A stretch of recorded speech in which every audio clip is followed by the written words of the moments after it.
Carol Becker says what happened to her at Christ the King School in Snyder more than 60 years ago scarred her for life. Becker says she was picked on not just by other kids, but by her first grade teacher, Franciscan nun Sister Pauline Therese. She'd get up in my face, make me stand up, and would yell at me about being stupid and retarded and slow. And I was so terrified, I didn't know what was going on, and I wet my pants. The first 2 times, Becker was sent home. But the 3rd time she wet her pants, Becker said the nun took her next door to her room in the convent. She made me take off my underpants, and she raped me with a crucifix, saying that this will cure me from defiling God's property. The brutal act caused Becker to lose all sensation in her private parts for life. She still suffers from PTSD. It has affected me mentally, physically, spiritually, every way you can imagine. It has impacted my life. Becker suffered mostly in silence until this year, when she met with Franciscan official Sister Margaret Mary Kimmins of Allegheny. She came away from the meeting feeling intimidated and said Kimmins later hung up on her.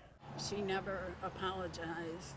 The Franciscan Sisters of Allegheny say the accused nun, Sister Pauline Therese, left the order in the 1980s and has since died. Becker was denied compensation from both the Franciscans and the Diocese of Buffalo. I cringe every time I go to church and I see the gold chalices and the gold tabernacles, and then they can't help the people that they hurt. That makes me crazy. But while Becker says she was made to feel isolated after the abuse, she is not, in fact, alone. Experts say clergy sexual abuse with women as victims is more common than you might think, and there are others right here in Western New York.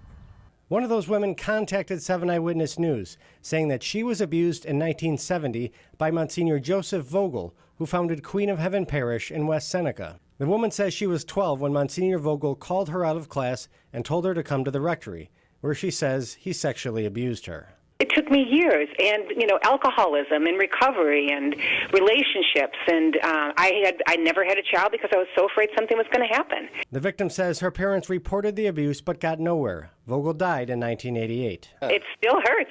I can still cry over it, and I still get so angry when I hear that it's still happening and they're still playing these cat and mouse games.